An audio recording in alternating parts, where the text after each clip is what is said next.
السلام عليكم. اليوم رايحين للبيت نريد ناخذ غراضنا، فلقينا ابو البيت واصل قدامنا وقال جبت لكم حجر ودكم تشتغلون بالصالة. قلنا له حجي انت لابخ صالة بورك شلون نشتغل؟ قال ما اعرف، اهم شي ترهمونها.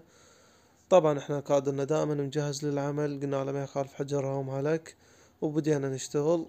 هنا خبطنا مادة، هاي المادة كلش قوية وتمام وتخبطونها هيك بالدريل. طبعا هاي المادة نوعها تركي، قوية كلش ورهيبة بصراحة. اخوان هسه تعالوا ويانا نشوفكم شلون تشتغلون الحجر بالمادة على البورق.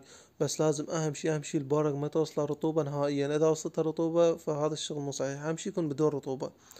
اخوان، اول طريقة تشخطون البورق هيك بالشفرة بالكتر مثل ما تشوفون.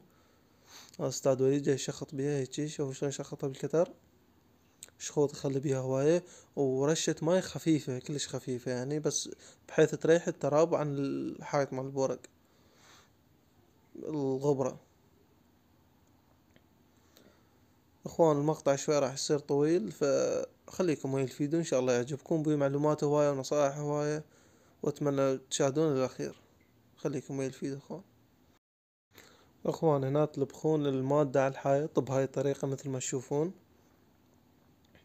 بعد ما ترشون الحائط مية بخة خفيفة تلبخونه بهاي الطريقة.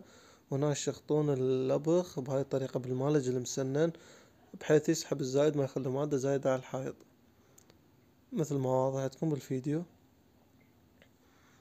هنا جبنا الحجر وفرشناه هيج بالصالة على مود ننسق الألوان ونعرف نشتغل والشغل يصير حلو.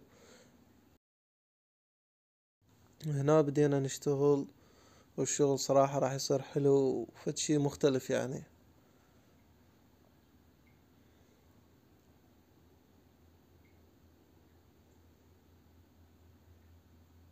طبعا اخوان طريقة مضمونة هاي، مو تخافون يخلع، لا ما يخلع نهائيا وما عليه شي ابد.